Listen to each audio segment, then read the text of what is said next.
This show is sponsored by Den 10 Insurance Services, helping businesses get the right insurance for all their insurance needs. Visit den10.io to get a quote. DENTEN.io. And remember, when you buy an insurance policy from Den 10, you're giving back on a global scale.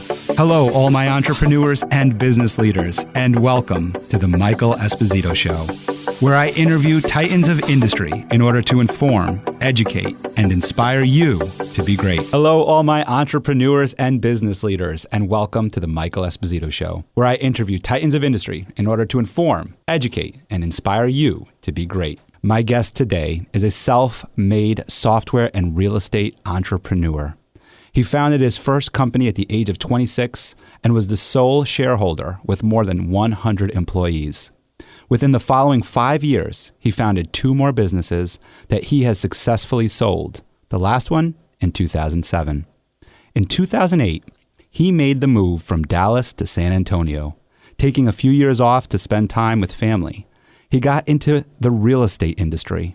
In 2012, founding Reap Equity was a natural progression from his experience in property management, and he hasn't looked back.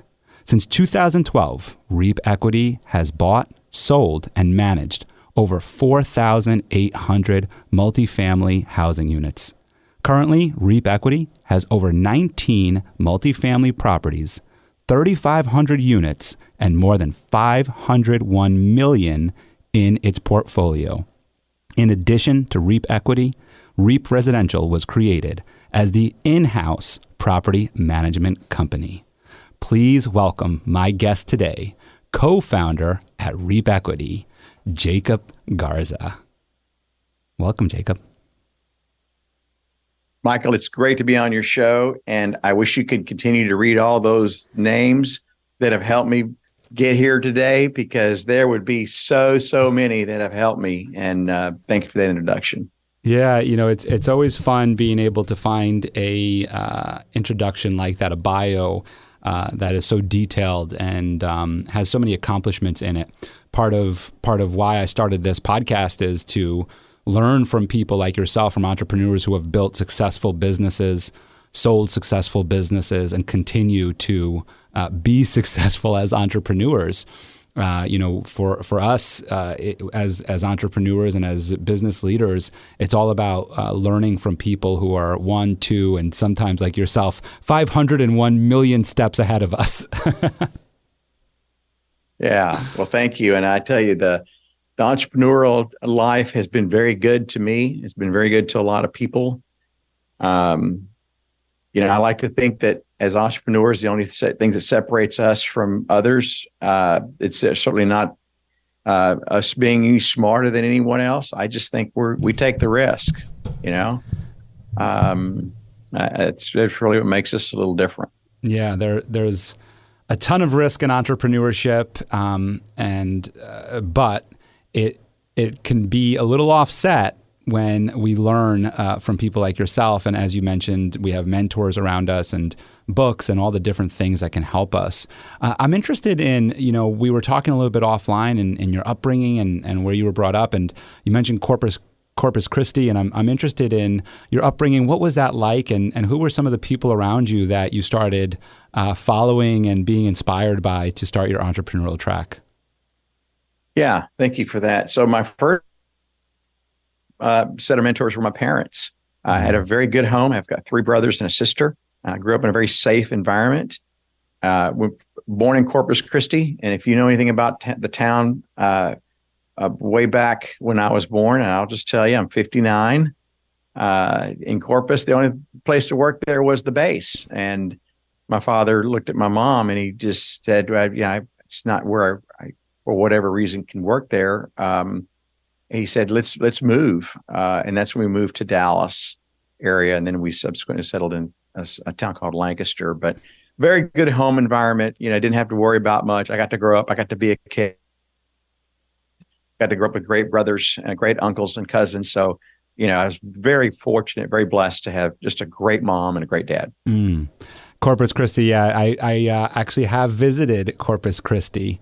So I know it's like a small spot, but a friend, a longtime family friend, we did a trip down to Texas, and he had, I think, worked in Corpus Christi or lived. Yeah, he worked there, so he lived there for a short period of time. So it was important to him to show us all Corpus Christi. So we actually spent, I believe, like a day or so there. I remember it being very beachy. Am I right in that? Yeah, it is, and it's changed a lot in those many years, and now it's a town that has a ton of opportunity and a lot more to do. Yeah, no, pretty cool. So you moved to Dallas, and what was that change for you like? Where were you? How old were you at that time when you moved?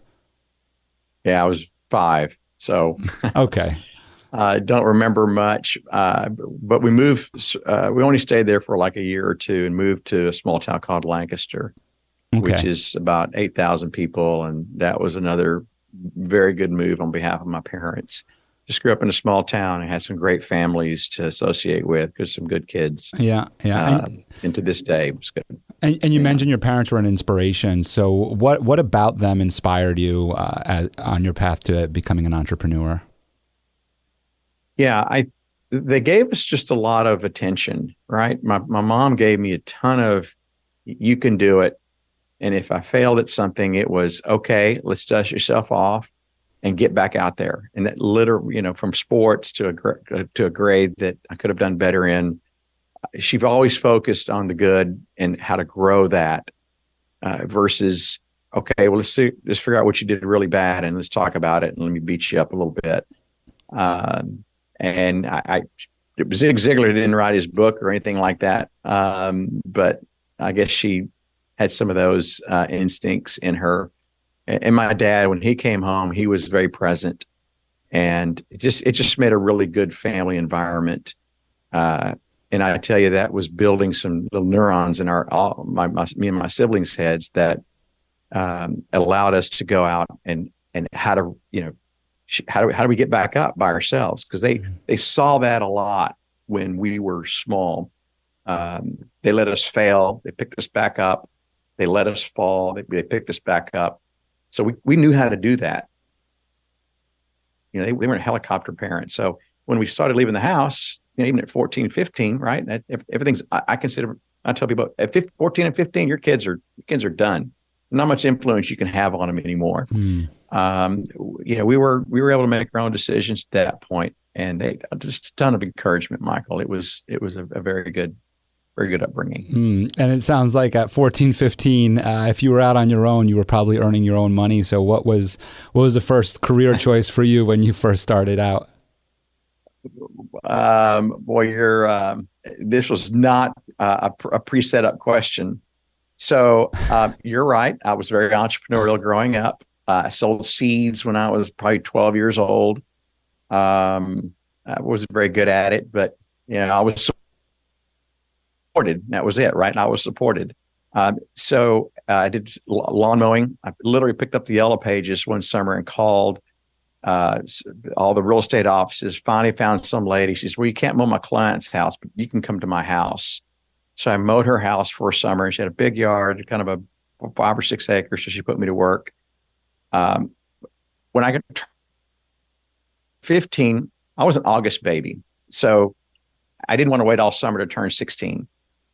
So my mom helped me forge my birth certificate.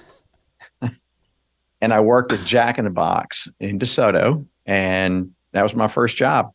And I loved it. I mean, I was part of something. I got to learn. I got to meet new people. And I felt like I had, a job, a purpose. And anyway, that was my first job. It's funny, you bring up the forging of the birth certificate. I feel like this is like kind of like an entrepreneurial theme here. So in that, where there's a will, there's a way. We're going to find a way to get what we want. Of course, we try to do it as legal as possible, or of course, we encourage everybody to do it legally. This is obviously just a small little tweak to certain things. I thought it was funny when you were saying, I was an August baby, so I'm interested in what month did you change it to? And what's your new birthday? Yeah, so forging is probably a little too strong. Right. I think we're at the coffee shop now. Right. Yeah, I figure this is being recorded, but that's what we did. You're Yeah. right. We tweaked the birth certificate. I think we put, as honest as we could be, probably May. Just a month earlier. Well, don't worry. I'll share. That way it's as close as to the least tweak. Yeah, just to get you working, I mean, obviously it was for a good cause. I actually did something similar, and that's why I kind of go back to that. When I believe I was 8 years old, and this is what's wild, is like when you think about an 8-year-old, you're going, like my daughter is actually now 8 years old. And, I see, and there's, kids are smart. Of course, 8-year-olds are smart and all that. But for me, I look back and I go, how did I even think about doing this? So I was at a game show. I was 8 years old. It was YMCA camp. I was at a game show called Video Arcade, which, by the way, I found the YouTube clip and it's on my YouTube channel if you want to see it. I was there as a guest with the YMCA. Love to. And they were coming around and they were asking for new guests to be on the show. Whatever they're called. And they said, they're going around with the sign-up sheet, and they said, they came to me and they saw me, they looked at me and they go, how old are you? And I looked at the woman, she said, you have to be 9 to sign up for this. And I went, I'm 9. Meanwhile, I was 8. Oh, yeah. And they picked me. Even better. They picked me to be on the show. That's the video that's the clip that I'm talking about. I ended up being a contestant. That's the word I was looking for. I ended up becoming a contestant on the show. But you're reminding me of that, of like, between what you did, your mom and you did, and myself in this situation, and so many other entrepreneurs have shared stories that are similar at a very young age, just trying to find a way.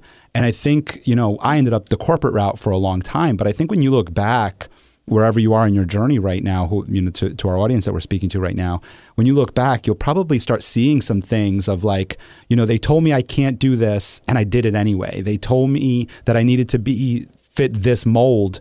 And even though I didn't fit the mold, I found a way in. I think is such a thing that's common in the entrepreneurial journey, right? Yeah. In fact, that continues to happen even today at our level. Yeah.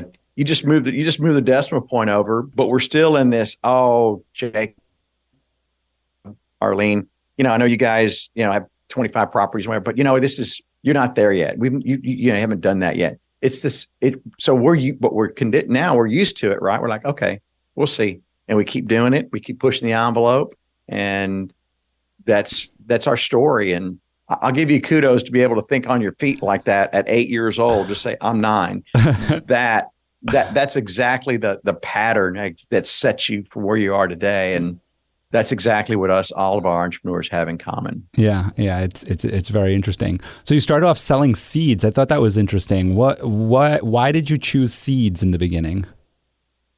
It was on like Channel 13. It was called the World Explorer Program. I'll never forget it. It was a mail order thing. I think it cost like $6. And back then it's probably like $50. And for our family of, my dad was basically in the union and worked for, like Halliburton in today's terms, company like that.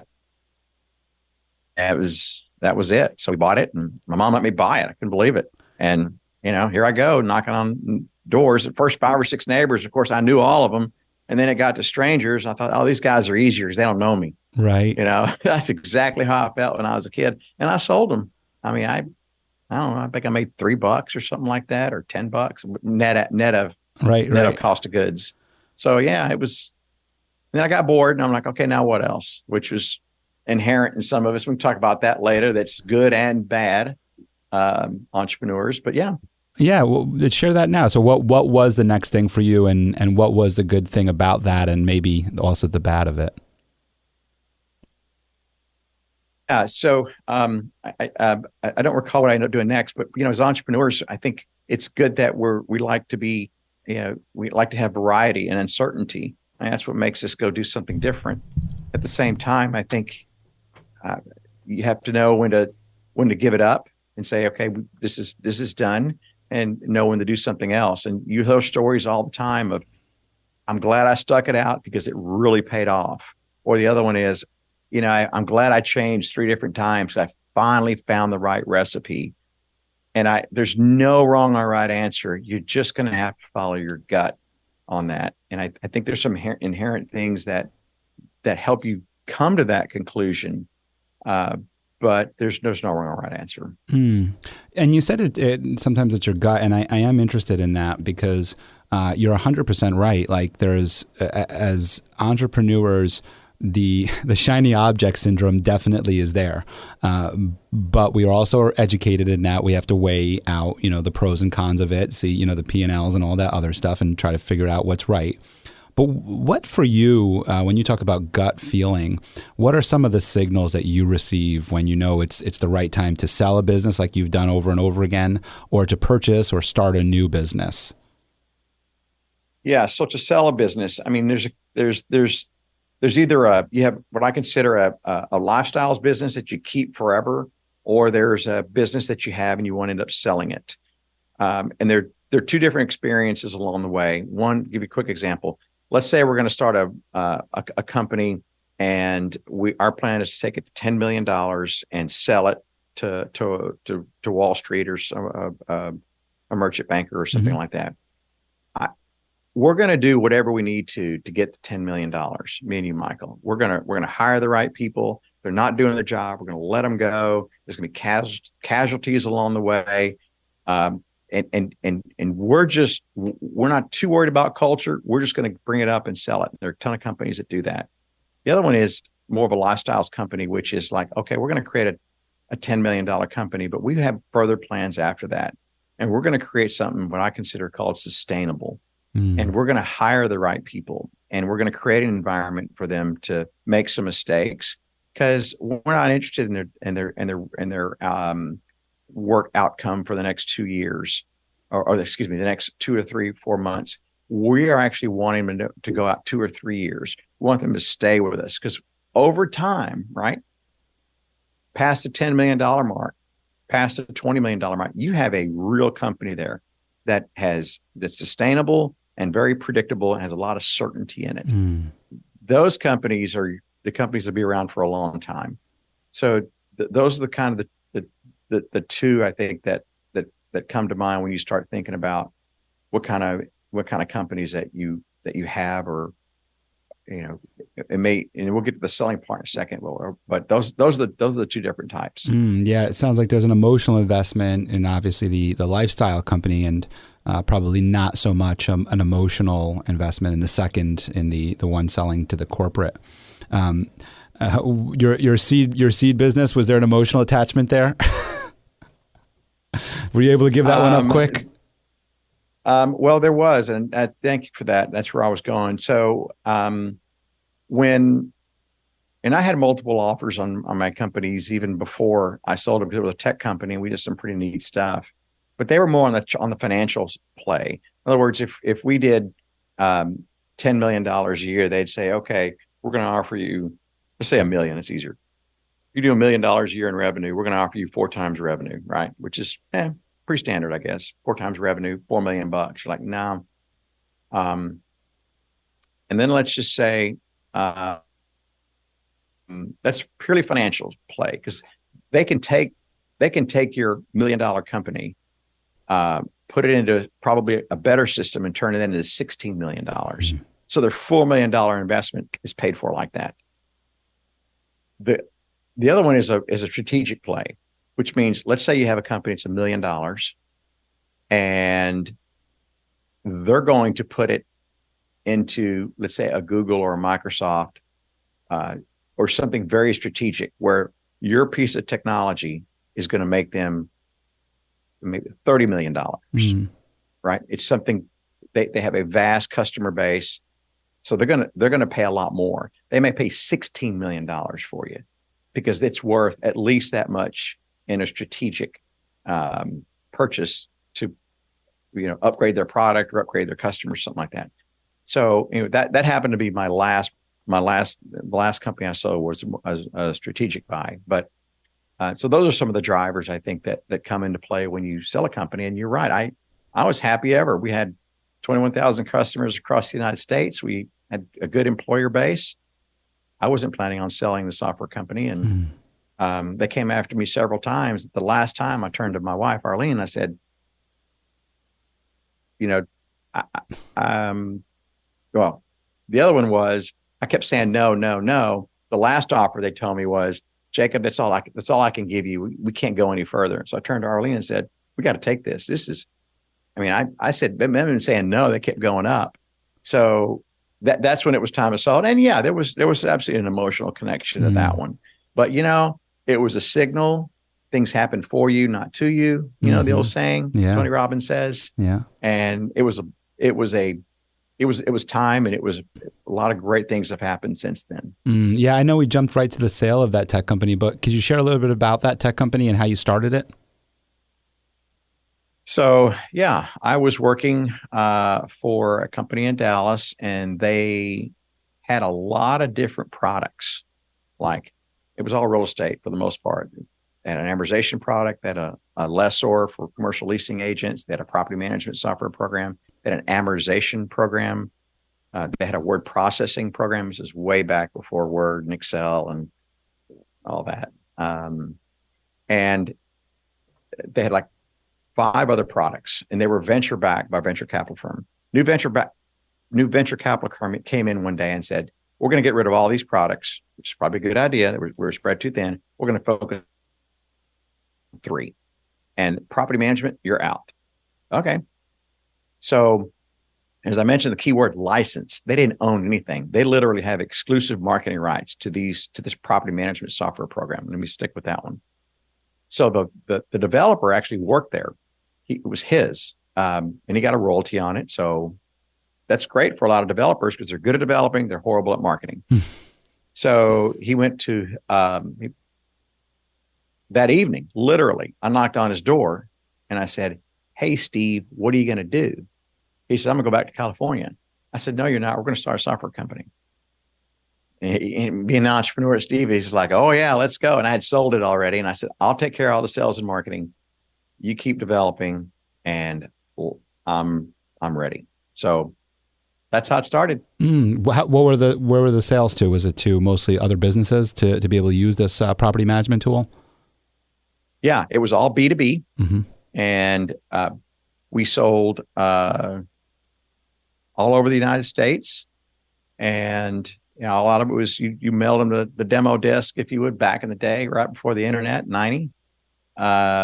And we shipped the packages, just like it was all you installed on your computer with a disk. And then it was interesting because I got to see the internet revolution. That was 1992. I started it. So I got to see the internet revolution take off in, 94, 95, 96. And of course, by 98, it was, if you weren't on the net by then, you were in trouble. But that's how it happened. It's interesting. I was just looking on one of those things came up. And anyway, the movie You Got Mail came up with. I'm drawing a blank on his name. Tom Hanks? Tom Hanks, yes. Tom Hanks and the woman. And I remember when that movie came out, as like growing up, I was in high school when it came out. I didn't realize that movie came out in 98. Like when you think back of You Got Mail, you're thinking about AOL. Mm-hmm. I was thinking like the 2000s, but it was as early as 98. I was really surprised by that. I mean, for them to make a movie on You Got Mail in 98, that means that was already happening in 97, 96. So it was already, like you just said, you were part of that revolution. And you mentioned your age, so I'll mention mine. I'm 41, so I do remember the discs, the AOL discs coming in, and I remember that. And so that was definitely a hurdle, I'm sure, that you had compared to now, where you could just boom, shoot over an email and it goes right up to their drive. I'm interested in the marketing that you had to do, what you might have learned from that experience of marketing at a time where you were in a transition. You were going from mailers of mailing out paper documents to now mailing out CDs, and you were in that transition of mailing out these discs that was perhaps transitioning into email and into sending links or directing somebody to a website. What was that? What did you learn from that experience that brought into what you do today? Oh yeah. So it was I actually embraced all that technology. And we gave people a choice. Some people were like, "Oh, I'm not downloading anything." They're listening to us. Stuff like that would actually happen to, and you have to understand, we were in the real estate business. So you talk about a laggard business. Real estate people are the last ones to move into technology. Because, wait. Hey, I'm in insurance, so I'm gonna take the cake on that one. I'm sorry. Okay. Well, then we're the second laggards. Right. I mentioned a fax machine to somebody the other day, and I was just like, seriously, did I just say fax machine? That is hilarious because I'm sure you've heard this. Well, we've been doing this for 40 years. Right. And it's true. That's right. I've been managing property for 40 years on ledger cards. And insurance, you're right, I think it goes back to the ships. That's how insurance got started, if I recall correctly. Yes, that's right. Lloyd's of London. So, all right. So I learned something today. We're here together. Don't worry. Yes. So, yeah, we actually embrace that technology. And if I may divert just a little bit, we learned really early on to master the 5 steps of the sales process: attention, interest, conviction, desire, and close. And we used our marketing to do the first 2, attention and interest, because everybody is super, super busy. So we use postcards and email campaigns to, say, 120 reports at your fingertips, or would you rather be sitting on your lawn chair rather than doing all your owner reports? So anyway, that would get their attention and interest. So they would actually either call the 800 number, they would send an email over to us. And from there, our direct sales force would take over and call them. And we would market our prospects, no joke, once they got into our database until they buy or die. That was it. And we would just send out drip campaigns to them. This is way before Active Campaign or anything like that. So we built a substantial database and built a substantial business that way. So now your question of the internet. Well, I can tell you, first of all, when the first internet came out, there were so many incompatibilities with regards to, I think Netscape was out. AOL had one. Something net zero. It was net. Yeah. It was not reliable. I mean, you would put like a graphic that would come up on your web page, and it would work on some and work on another. And they had these computers with all these different kinds of graphic cards that were different. Memory, it was different. Hard drives were still back. There was no solid state. All different kinds of conflicts on hardware. But the internet was so strong. Everybody knew it was coming. We just literally muddled through it. And it was going on for probably 2 years, of trying to figure this out. And of course you had the naysayers, the internet's never going to be anything. And, like I said, but if you weren't on by 98, you were in trouble. And the first phase of the internet was strictly informational. That was it. It was a big brochure, but I got my brochure to people quicker than they did by the mail. And we utilized that as hard, as much as we could. When we think so much about, if I was then, this is what I would do. And I think right now, I think back of when Facebook went public, it's like, if I had money then, I would have bought Facebook, but we see it now, right? And we're like, of course, Facebook is taking off. And right now, I think we're in this kind of virtual reality revolution with the metaverse and all the different things. And we have these, as you say, naysayers who are saying it's not going to take off. And then you have people who are proponents of it and saying it's going to take off. And I'm kind of in the middle of, I don't really know, because I don't know, do we have the technology for it? Do we not? How does it all look? How does it all play out? So I'm kind of probably in the middle. I bring this up because you brought up the idea of the internet's not going to take off. And I'm interested in what those kind of conversations might have been like, because when I bring up virtual reality today and something like Facebook today, that's kind of happening with other things around it. So you already have the internet built out. You already have other social media platforms. So really the reason why you may not have invested in Facebook when it came out was because you're like, well, is Facebook going to take off or is Instagram going to take off? Which one of them is going to take off? With virtual reality, it's kind of the same thing. It's like, well, is the metaverse going to take off, or is it this other one? Which one is going to take off? And then we get the cryptocurrencies that throw us all off track, right? But back then, it was like paper and pen or the internet. So this is why I bring up this question: is what was that like? what was the big pushback on the internet for people where they were saying, no, we're going to stick to paper and pen? That was the very first time that we used our computers in its most basic form of being virtual or being distant, right? You just, I'm going to, you see this right here? So you pulled up a graph. I'm going to send this to you so you can print it. That was so foreign to everybody. And by the way, Microsoft didn't care about it. Apple didn't care. I believe Apple didn't have much on that either. They had some boards early back then, but it was like, it's a fad. It's just not going to happen. And then, people don't like to change. They're creatures of habit, and it was just so much simpler just to mail it to me. And the big funny part, as soon as it changed over, was we created all these graphics and pretty stuff like that. And the next one was, just email it to me and I can get it. Now, we had faxes back then, but so you get stuff like this and you can't see it.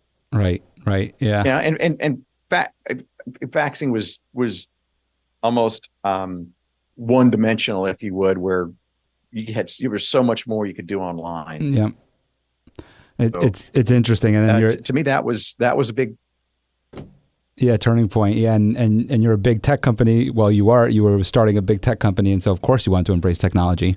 I want to go back to your 5 steps of the sale, because I wanted to make a note of this, because I think this is so important for our business owners and our entrepreneurs out there, in that, and of course our executives and business leaders who are trying to climb the corporate ladder.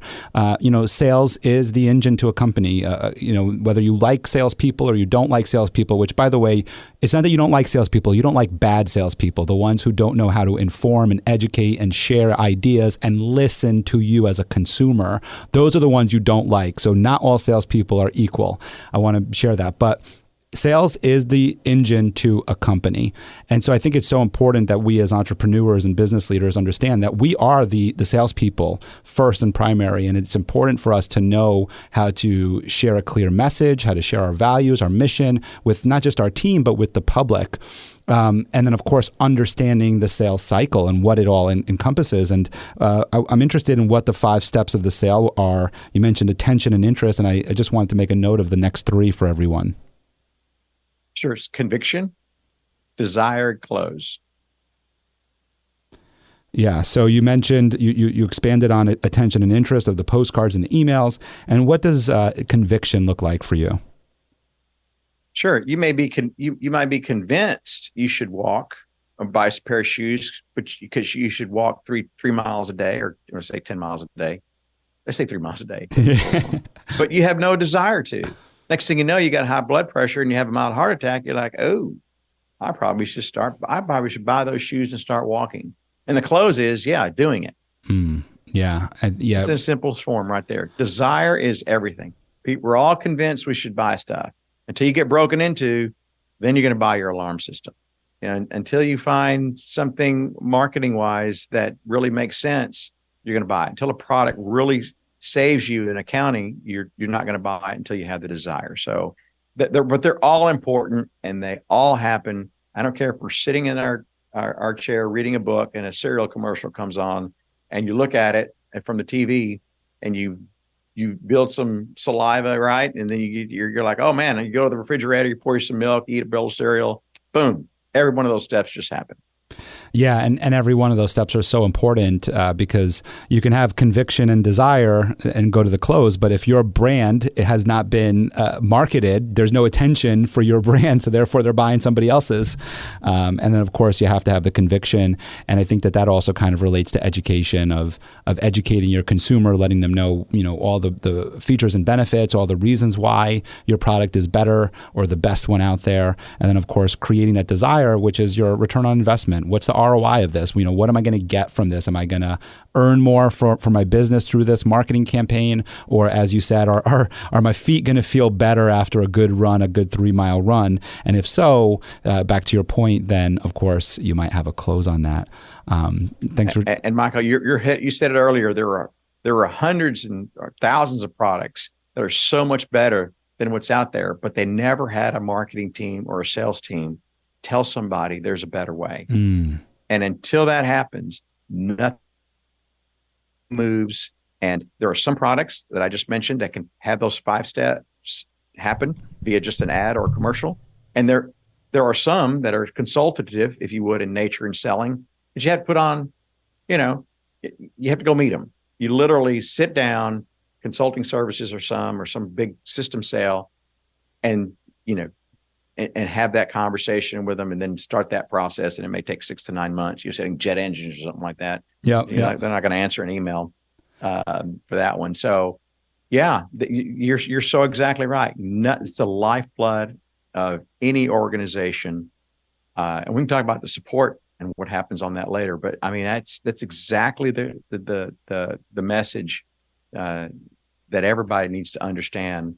And I love the fact you don't like salespeople. You just like it's the right salespeople you need to like. I think that's what you said. And that's bingo. That's right. Yeah. I learned that a long time ago in sales, because I remember that, I was a door-to-door Yellow Page salesperson. I worked for Yellow Book. That was my first sales job ever. I mean, outside of selling chocolate as a kid.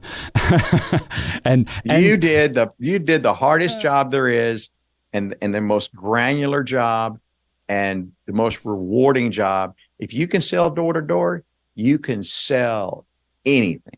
I am 1,000% convinced of that. It's true, because you're going in cold and you don't really know much about the prospect. They don't know you at all.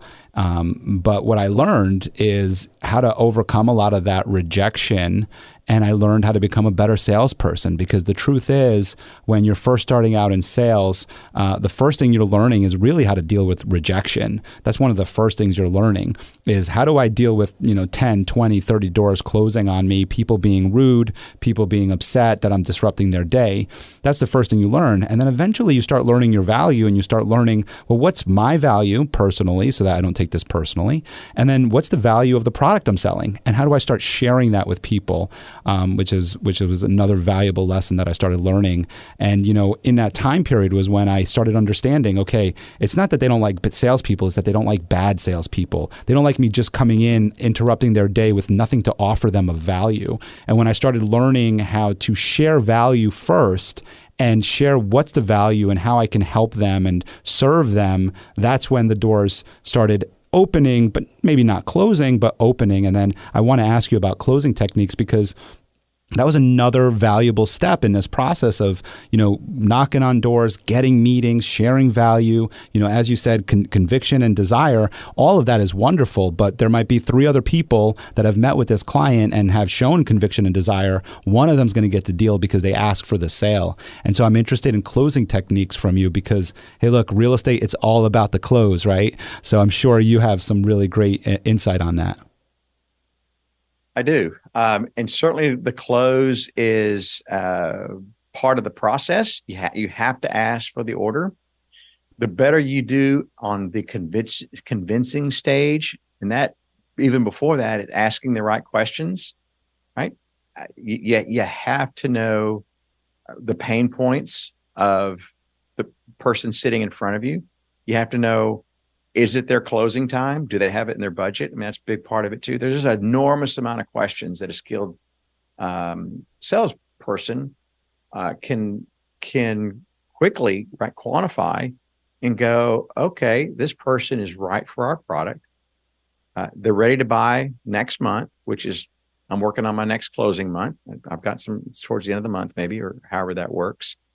And that's when you start the convincing stage. I think a lot of salespeople miss those steps, and they try to convince somebody to buy something. And rather the prospect is just being nice, or maybe they don't have anything else to do, so they're going to talk to you. There's no way you're going to get a close. So that to me is the most important step, is all the pre-work done.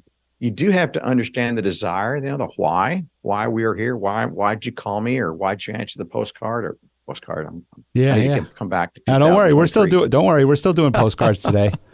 I still get them. And it's a process, right? And that's why I think your better companies, if you can, use marketing to get that attention and interest. So they can put guys like us on the phone or in person or both to meet with the prospect or get them on the phone and start that process. And, today's sales become much more educational in nature. The prospect, they know a lot in these days. I mean, these guys, man, they've researched the Google and they researched the internet. So that is something that can't be ignored, and you can't say, "Oh, you're all wrong." What you read in Google is wrong. You can't do that to your prospect. So, there's some nuances now today that weren't around when I was doing selling full time that they have to deal with. All in all, people still are creative businesses.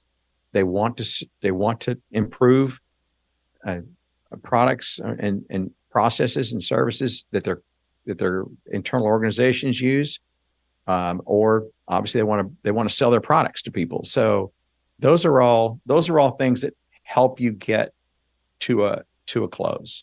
Yeah, and I like that you brought up about being able to Google things and how we're more of an educational stage or time of selling, which I think is really wonderful. I think it's really good that our consumers are being able to educate themselves, and then we as salespeople, it's put on us to educate them. I think a valuable question that you brought up about, why did you get my postcard?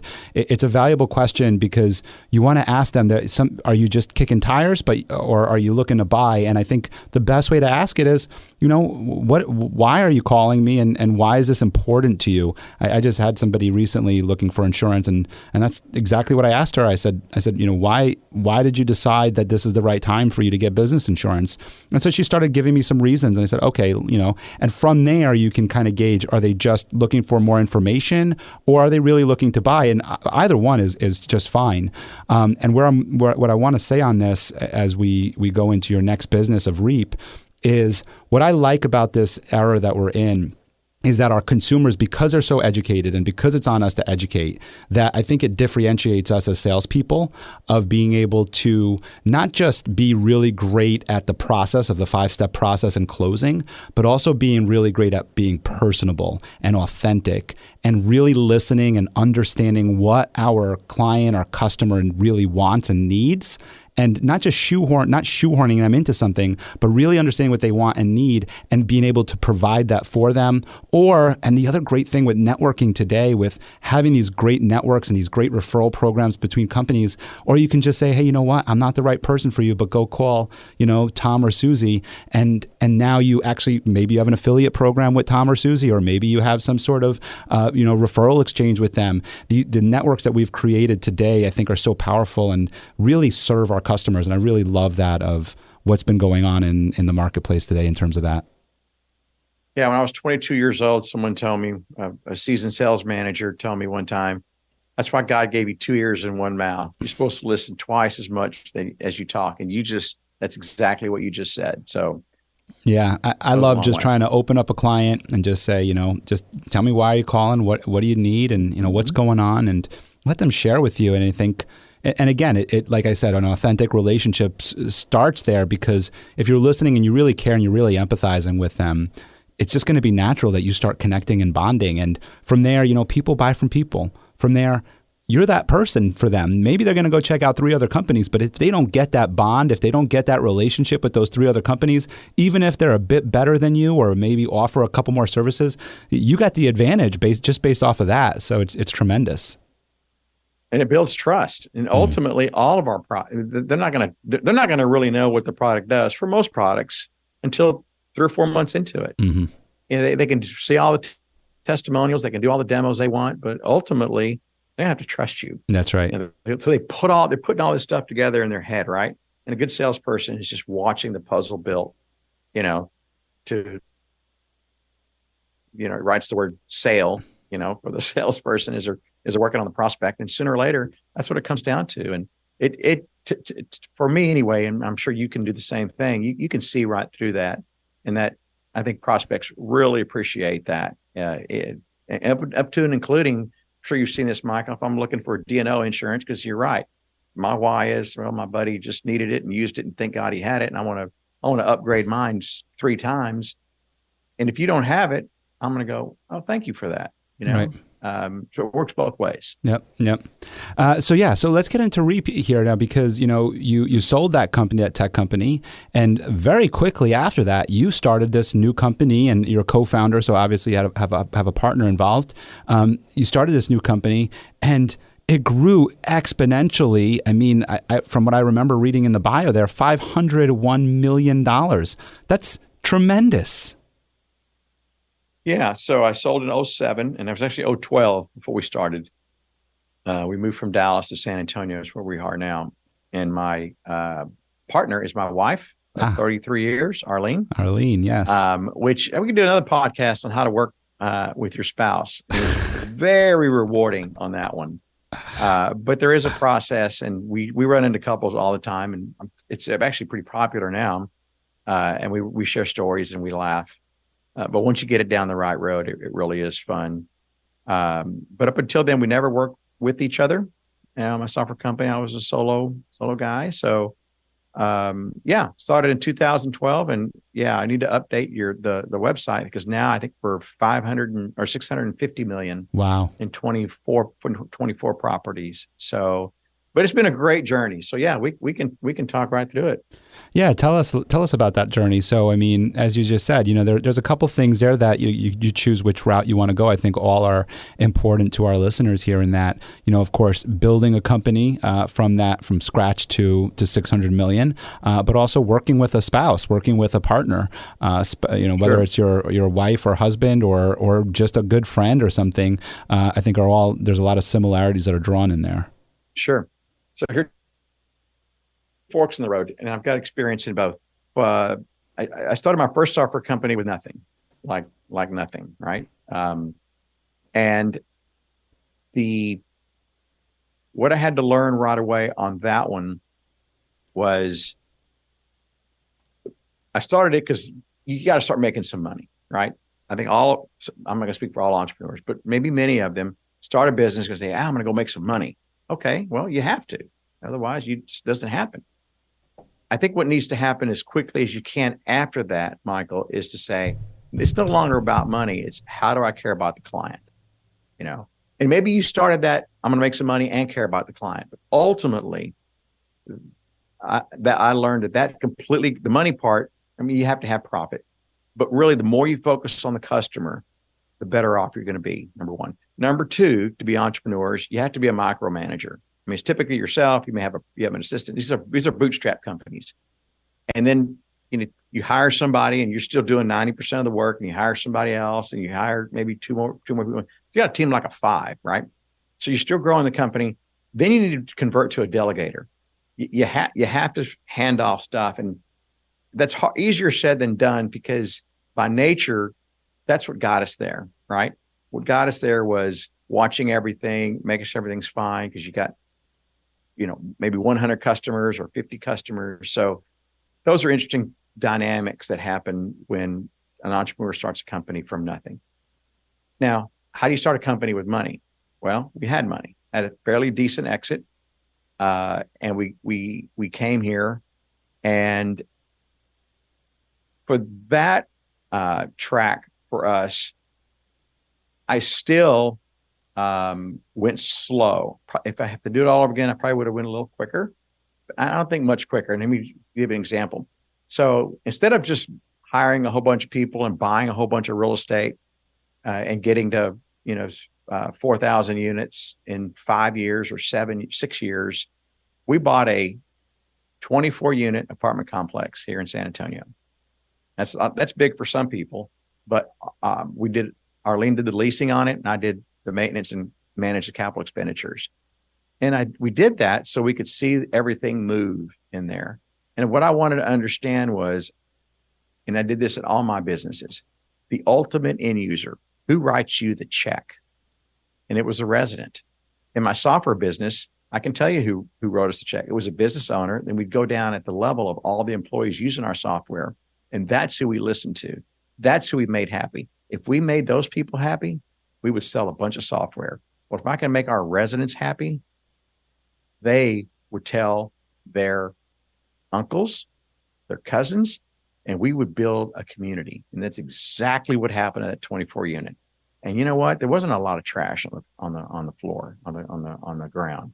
They took care of their apartments. There wasn't a lot of noise. Um, they took care of the pool area better than most. So I'm like, okay, we got to take care of these residents. All right, so we're going to exit the business a little bit, and hire some people. There's the magic. You got to take care of your employees. And I've said that it's overly stated.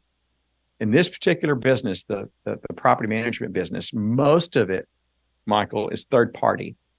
You and I are both going to raise a whole bunch of money, go buy some apartments, and we're going to hand it off to ABC Management Company. They're all fee based. They do it professionally. Let them operate it. And I think there's nothing wrong with that. My issue with that is we don't own that company. They don't have any skin in the game. They've got 4 or 5 other owners they're managing. Maybe their other owners own 5,000 and 6,000 units. We own 1,000. Who do you think they're going to give their best prop candidates to? I don't know. Take a while. I mean, there right. you go. Up for how you want to slice that one. But sure. That's the model in a nutshell that we figured out by that 24 unit. So we bought a 28 unit after that. We bought a 188 unit and 143 unit. It's all with our own money. So, and then we said, you know what, let's bring in some professional management, because at this point we were working, man. we had some freaking jobs, man. And you know what? We're not good at it. There's some talented managers who manage in this space, and they're very good at operating properties and the nuances that go behind structuring and leasing, training leasing agents and training maintenance people and putting all these policies in places. So we stepped out of the way. We still own residential, but our president who runs it, seasoned veteran, and all her team, they're outstanding. So that's how we did it. That's incredible. Yeah, there's so much there in terms of the investment that you had to make in order to purchase these units and all that. But I want to get into the employee side, because I think this is very important, and you put a lot of emphasis on this. Of course, taking care of the client, taking care of the end user, and we talked a little bit about that in terms of the sales. So I think that some of the stuff carries over from there.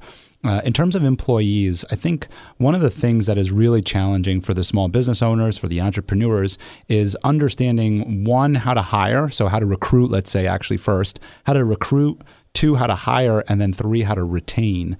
And it sounds like one of the big things for you is, of course, treating them good, treating them really good. But going back to recruiting, what was one of the steps that you used that you saw worked really well for you in terms of recruiting new talent and really good talent, as you just mentioned about your president? Yeah. So exposure is certainly one. Showing up at the apartment associations, the trade shows associations, you have to put a little bit of work there. Of course, the great internet is the postings on Facebook and LinkedIn. A lot of people follow us.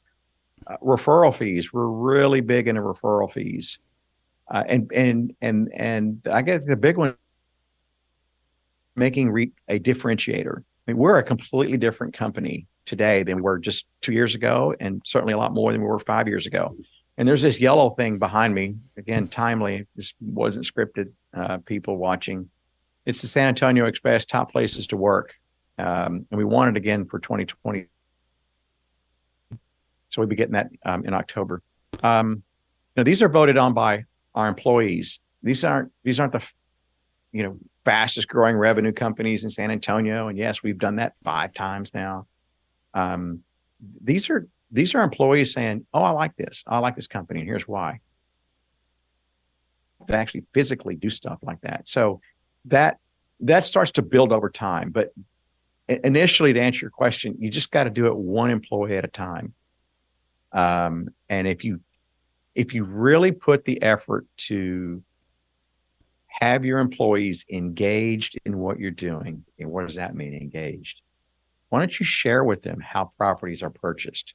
Why don't you share with them the business plan early on, before the property's bought and before the property's closed? They will go and march for us all day long. We're all side by side, marshaling in the business plan. If you just let them know, this is what we're planning on doing. Can I get your input? What are your thoughts? Is this doable? And they will go and make it happen for you. They love being part of the process. And that to me is not saying, oh, we're going to do 4 make readies, 4 unit turns this month, this week. There's so much more to that, because the unit turns we're going to do granite on them. And look at this fall. Let me show you this new feature that we have. And because you do a good job, this is what ends up happening. So, and then the reviews get posted from the residents, and all that comes into play. And then they like to be recognized. I mean, they do a great job, and we recognize them. We put our management company like up here, because, and I've said this 2 years ago, this is a decade of the management company, and cap rate. Well, things have gotten more expensive for everybody, and margins, like a lot of profits on companies, have shrunk. Still a great place to park your money, proper and investment wise here, but it's not what this show's not about. Investing. This is about taking care of employees, and they will eat that up, and they feel part of something. So they get up now going, I have a purpose, right? I have a mission. We have a goal. We're gonna have a party when this rehab is done on this property in 6 or 8 months. And Jacob comes out and Arlene come out, and they see us. They shake our hands. They don't come out and say, your occupancy, how let me see your KPIs. That's not my job, right? My job is not to do that. My job is to see how they're doing. How's their family doing? When was the last time they went to their school's event with their kiddos? When was the last time they watched a football game or ballet or cheerleading or the speech club? And that's what just builds this. I want to come to work for REAP. REAP is the place I want to come to work for. And once you get that going, man, we get to just be part of it now. We don't have to like curate it or make it. We're just part of it. It's fun being part of it. So that's where REAP is today. And we just can't wait to continue to grow this and see what happens the next. We're a legacy company, so I can say 1,000 years. So yeah, that's awesome, and you got family members working with you and for you, and I think that's really wonderful. You mentioned something that we had talked about early on, actually off mic.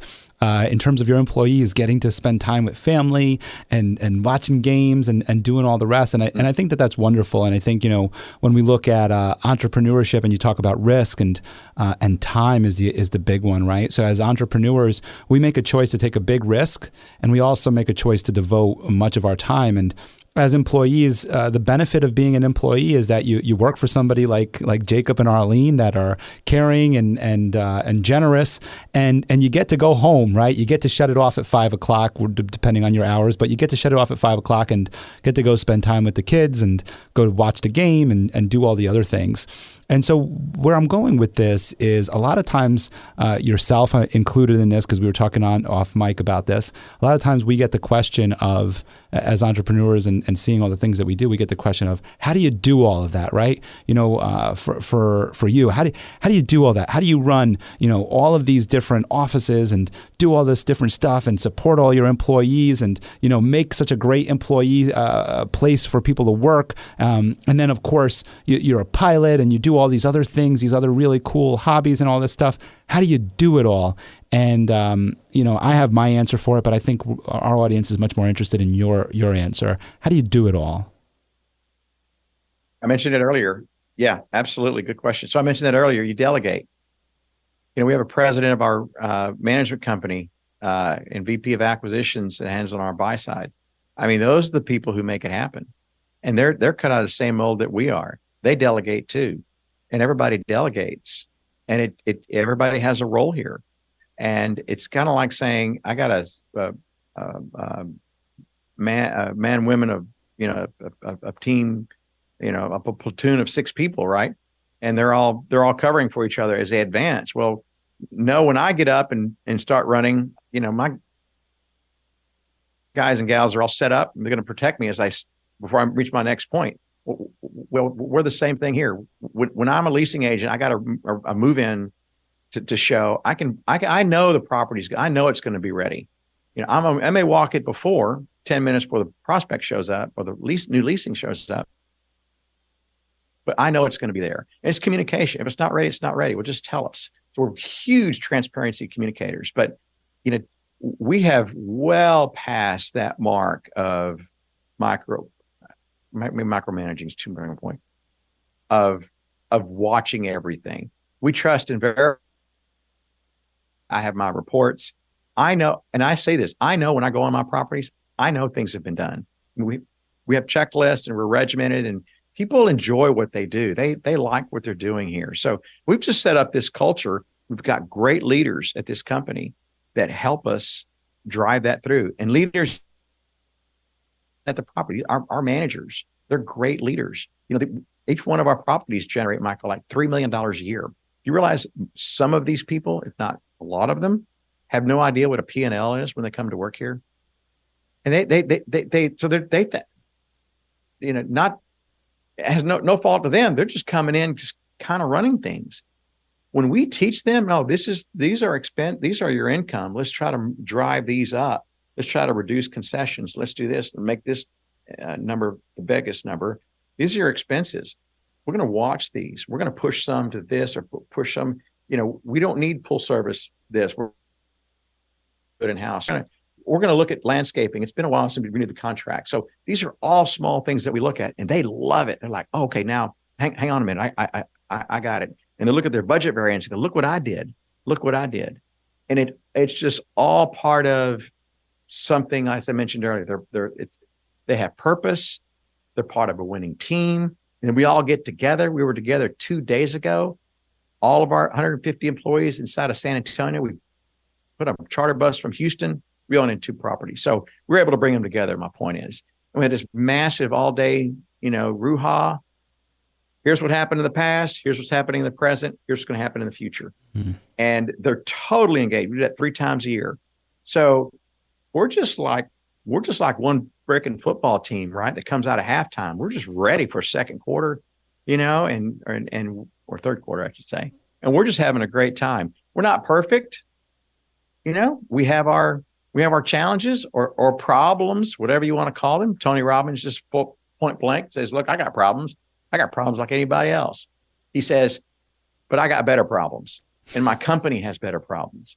That's what I tell our people. If you make good decisions and we work together and we're transparent, we're upfront, eat the frog, don't hold anything in, go out and ask it. Things get solved much with quality, and they get solved quicker. And we're going to have our problems. But REAP is going to have better problems. And that's what we're all after. I love that. We're going to have better problems. Yeah, I like that you said that about we're not perfect because, in the self-development world, I mean, that's really something that's important for everyone to understand in that nobody's perfect. There's nobody who's perfect. Your multi-billionaires out there, name them all, none of them are perfect. There's always a flaw. And I'm not even talking about personal flaws because, of course, we're talking about the money side. I'm talking about financial flaws. There's all sorts of different mistakes that they've made throughout their careers and all the rest. And as you're saying there, same thing of like you have a wonderful team, great place to work, amazing employees, but I'm sure someone on the team sometimes has a bad day. I think it's so important for all of us to understand that's going to happen, but it's really the outcome that really matters is that, all right, we got these problems, maybe for you, the better problems. What's the outcome? How do we fix this? How do we resolve it? How do we talk through it? How do we collaborate on it? And then can we get to a positive outcome after it all? And obviously having a supportive ownership and supportive management all leads and trickles down to employees and, of course, the end user. And I love that you were able to share all of that and what REAP is doing and what everybody's doing. And we'll definitely talk more about how people can learn more about how they can get involved in your organization and learn about real estate investment and all the rest. But what I'm really interested in is I saw on your bio there you have downhill skiing, you have a couple other things. Did I see scuba diving or something? But definitely the piloting. Yeah, scuba diving and a pilot. So you're an extreme sport kind of guy. Now I'm a downhill skier. I love skiing. It's definitely my big thing. But scuba and the pilot thing I haven't been able to hit yet. So I'm just interested in this passion that you have for excitement and adventure. Yeah, it all started, when we started vacationing with our kiddos, right? Told Arlene, I said, "Hey, let's take the kids skiing." They were like 6 and 8, and she's like, "Well, we've never been skiing." I'm like, "I know, it's exactly where I want to go." So yeah, our first place when we went for 3 or 4 years in Aspen, and here we go. We took them, and I had no idea what I was doing, and neither did she. And I'll give Arlene a ton of credit. She's always said, "Okay, okay," in most stuff. And she's a real balance to me, because sometimes I do get in crazy stuff, and she's really the smart one that helps me help us all recover. So yeah, that's how that happened. And then that went into some of the vacations we've been able to take when they were little, and of course we do some scuba. And I think we tried to snuba one time. I was never a fan of that. Where the hose goes all the way down. Oh, yes. Yeah, I was like, well, it's just, I don't know, if you're going to go down that far, give me a tank, right? With a dive buddy that I can actually have some redundancy there. I'm a pilot, right? We'll talk about it in a second, but yeah. So, scuba is a ton of fun. We got certified here. I recommend anybody who's going to do scuba diving, get certified in your own home. I would not go to these resorts and have them certify you in an afternoon. Being at 70 feet is not the time to reflect on your 30 minutes of emergency instruction that you had 2 hours before to get yourself out of a jam. So take it at your local scuba diving place. You'll have a week to take the test and get all certified. And get recertified if you're not. If it's been a while. So a ton of fun. The ocean, just like the mountains, you've seen the mountains. It's a crisp, breathtaking, picturesque. I wish everybody could see, Michael. If we could do that, that'd be nice, because the earth is absolutely beautiful. Yeah, that's a great pointer. Ride down, don't we? Yeah, I mean, that's a great pointer that you bring up, because I was making the assumption that you were at a resort and got certified, because, of course, when we go to resorts, we see that. And I was just at one recently for my parents' 50th wedding anniversary, and that was available to us to get certified. And it's free, free course.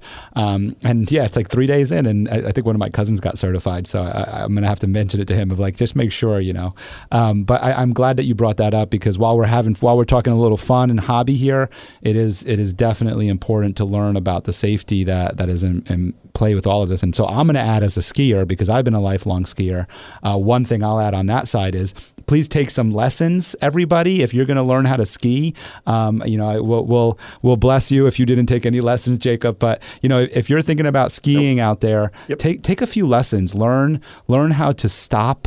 Learn some of the mountain etiquette of moving to the side to check your phone or to take a drink of water. Learn some mountain etiquette of not just sitting in the middle of the hill.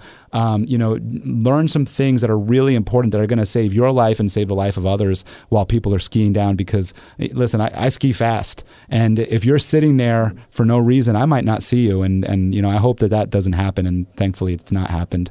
But I think it's good that you brought up those pointers. So speaking of risk, why don't we go ahead and jump on an airplane together now and tell us more about your pilot license? Yeah. So as my software company grew, it was probably 1998, 2000. I taking overnight trips to see customers, because, again, I wanted to know not only why they liked our software, but how they were using it, and tell me the real problems that it actually solved. That's a whole different marketing conversation we can have, that we used in our literature. But we got to a point where the cost wasn't an issue, and I started taking flying lessons, and I got my private pilot's license in a year, and soon after that, you need 40 hours across country, so I continued to fly solo. I got my 40 hours and the same instrument rating. So I'm still single engine. instrument rated pilot, and I own an SR-22. And it's the plane with a parachute. If you look up Cirrus with a C, SR-22, actually the whole airframe has a parachute in the event, and the really unlikely event you have an engine out, or should I become incapacitated, my passengers just pull a big red handle, pull the throttle back, and the plane literally floats down and lands from I believe it's a 2-story drop, which is completely survivable in these airplane seats that they create as well. So yeah, it's been great, and it's shortened my day, and it's been very good. I like that. You got to do something fun out of necessity. And it was Arlene the one who chose the plane for you then? She had a lot to do with it. She had a lot to do with it. It sounds like the safety side is her department, where she's going, you're going for diving lessons if you're going down there, and you're getting the plane with the parachute, which I've never heard of. So that's incredible. Check it out. It's cool. With everything that you're doing, could you share with our audience, of course, this will end up in the show notes, how people can learn more about what you're doing, where to find you, and how to contact you? Yeah, so the best, if they want to locate me, is just go to my website, jacob@jacobgarza.com. They can reach out to me there and talk about any one of these subjects, and I'll respond to them, or I'll put them in the right direction to the information that they need. Fantastic. And that has to do with anything from real estate investing, owning real estate, working with you, anything else you want to add to that? No. Awesome. Just anything like that. Yeah. Fantastic. And one last question that I like to ask my guest on every show is a mantra or a statement or a quote that you live by and what it means to you. Oh, yes. It is do things for people that you really care about. If you take care of the people you really care about, that's fulfillment to me. That's the ultimate happiness. That's the ultimate gratitude. When you see them be happy, you see them come to you with, oh, I really enjoyed my time off, or I really enjoyed the work that I do, or whatever it is, that they come back and you were at least somewhat part of that. I would do that. I'm trying to find as many people as I can do that for, because to me, for the next however many years I'm here, that is what I'm trying to do. And with Arlene, that's what we're trying to do. And we're building a company that does that all throughout. And, that to me is what I'll leave everyone with.